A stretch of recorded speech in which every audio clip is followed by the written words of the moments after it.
Hello everyone, I hope आपने पिछली video को अच्छे से देख लिया होगा और समझ लिया होगा।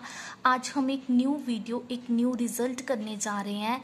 सी suppose if limit n tend to infinity an plus 1 upon an is equal to L where mod L is less than 1, then limit n tend to infinity an is equal to 0।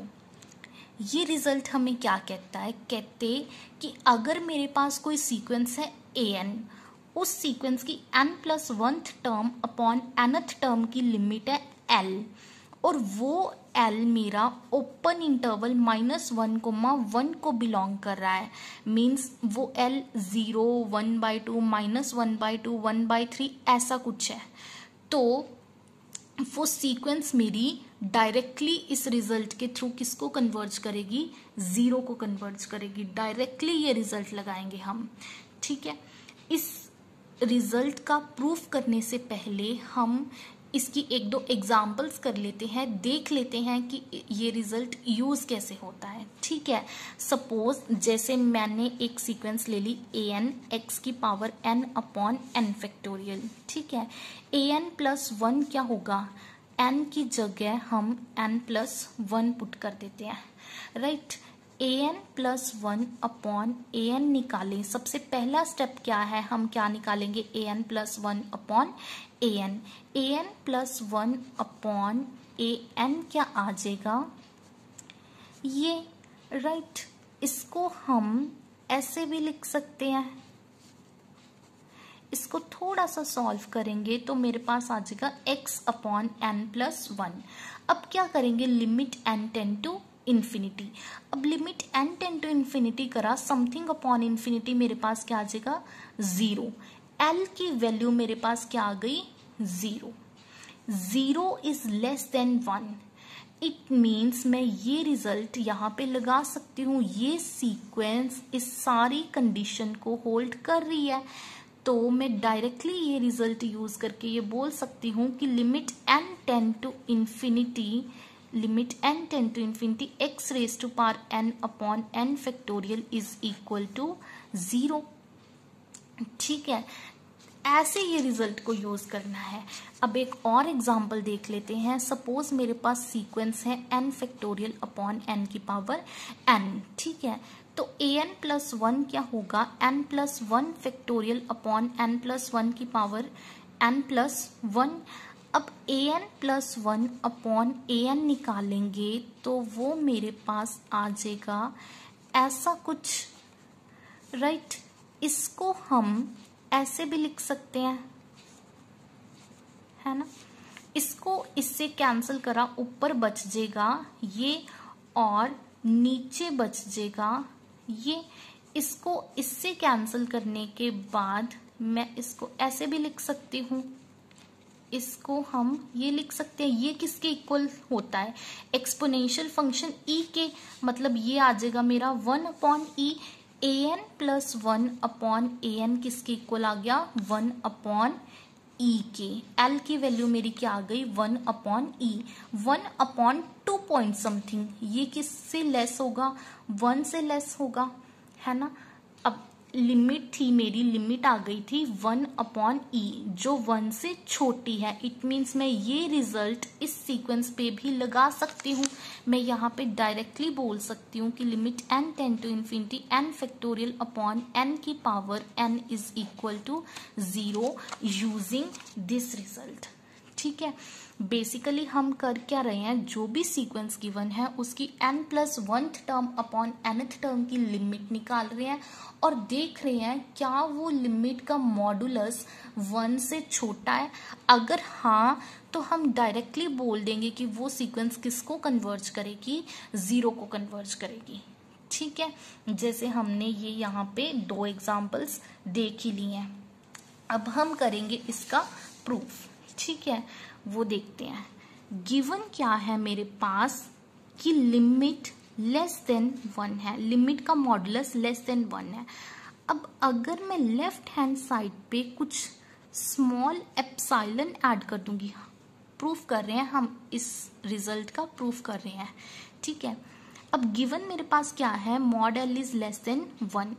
अब अगर मैं इसमें epsilon add कर दूंगी, epsilon is a very small positive number, तो ये भी less than 1 होगा। अग्री करते हो? एग्री। देखो कैसे, इसको एक्सप्लेन भी कर लेते हैं। एप्सिलॉन हम कैसे चूज करेंगे? अगर ये होगा तो epsilon less than 1 minus mod L होगा।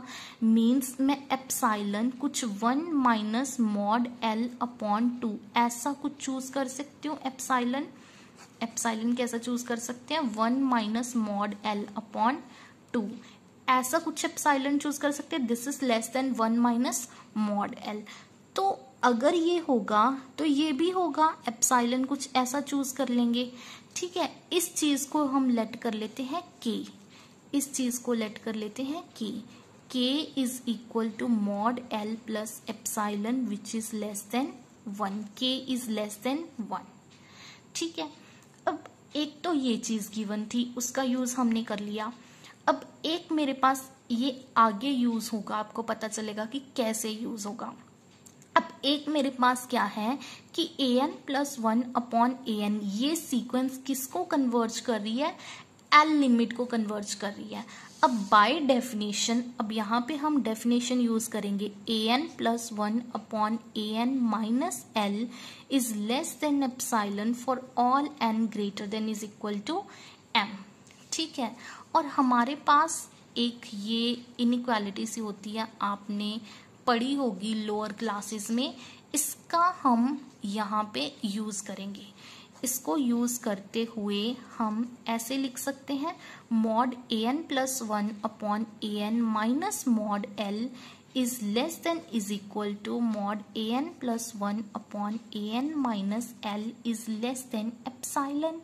इसको अगर हम भूल जाएं तो हम ये कह सकते हैं, this thing minus mod L is less than epsilon. Mod L को उस साइड ले जाते हैं तो this thing is less than mod L plus epsilon.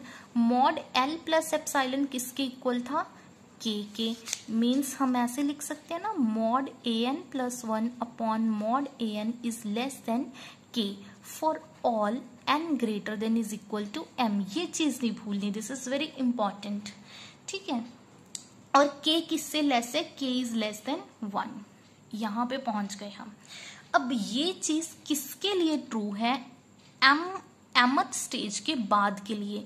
Means ये ट्रू है m plus 1, m plus 2 and so on, इन सब के लिए ये इनइक्वालिटी ट्रू है। अब n को यहाँ पे m पुट कर देते हैं, क्योंकि ये m के लिए भी ट्रू है, राइट। n को यहाँ पे m प्लस 1 भी पुट कर देते हैं। इसको ऐसे लिख सकते हैं, इस चीज को, mod am plus 1 is less then k mod am, right. अब अगर यहाँ पे m प्लस 2 पुट कर दें, n को हम m प्लस 1 पुट कर दें, so this thing is less then k। इसको हम ऐसे भी लिख सकते हैं, राइट।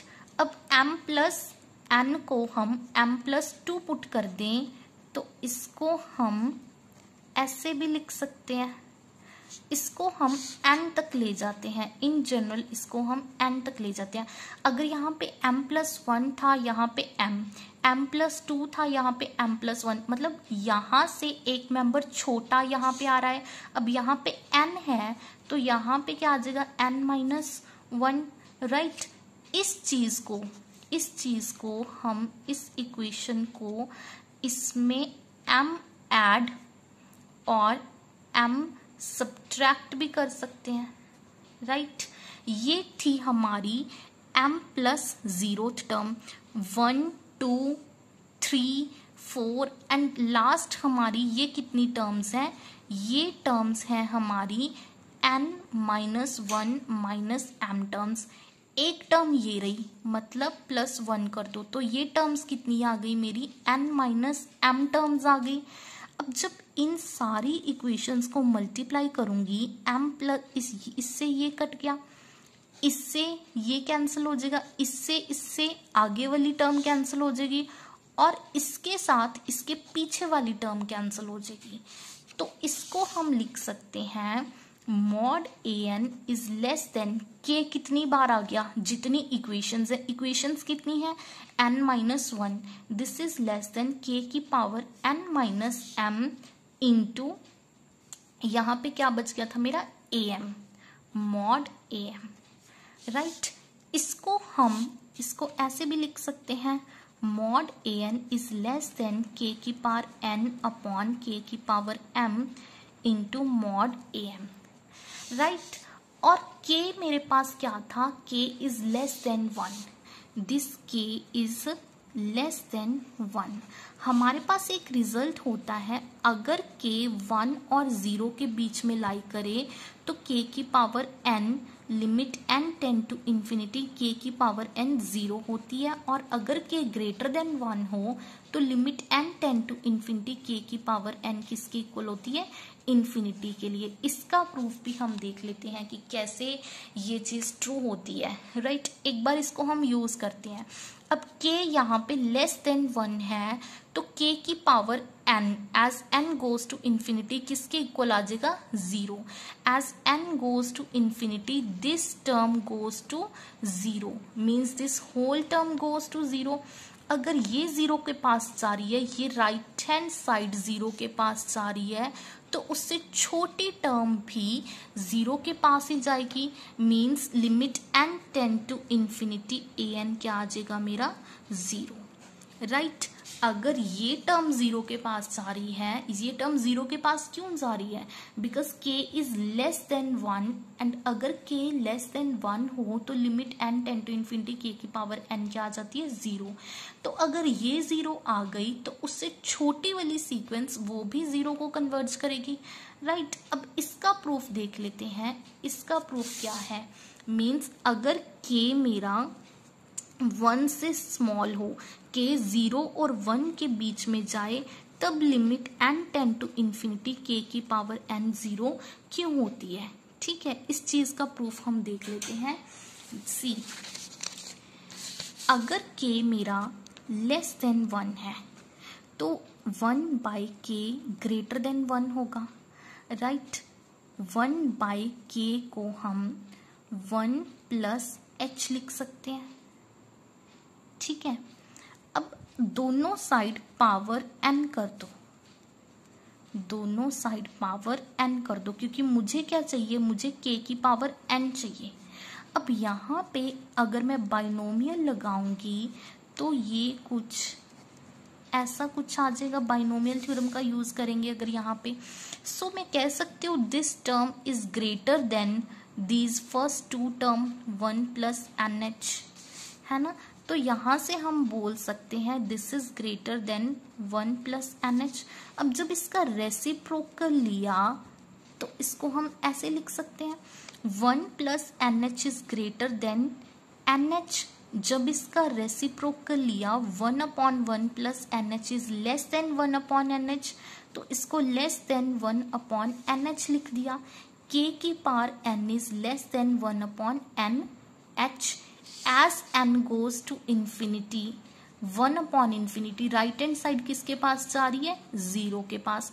अगर ये बड़ी वाली सीक्वेंस 0 के पास जा रही है तो ये तो उससे छोटी है, तो ये सीक्वेंस भी किसके पास जाएगी, 0 के पास, ठीक है। तो इससे मेरा आ जाएगा कि limit n tend to infinity kn is equal to 0, right. I hope आपको समझ आ गया होगा। हमने आज एक ही रिजल्ट करा है। वो रिजल्ट क्या था, कहते कि अगर मेरे पास सीक्वेंस an है, अगर उसकी n+1 term upon nth term की लिमिट l वो अगर लेस देन 1 आ जाए, उसका मॉडुलस अगर लेस देन 1 आ जाए, तो हम डायरेक्टली बोल देंगे कि वो सीक्वेंस किसको कन्वर्ज करेगी, 0 को कन्वर्ज करेगी, राइट। आई होप आपको आज का लेक्चर समझ आ गया होगा। ये लेक्चर सुनने के बाद बुक से ज़रूर पढ़िएगा, ठीक है। Thanks for watching video.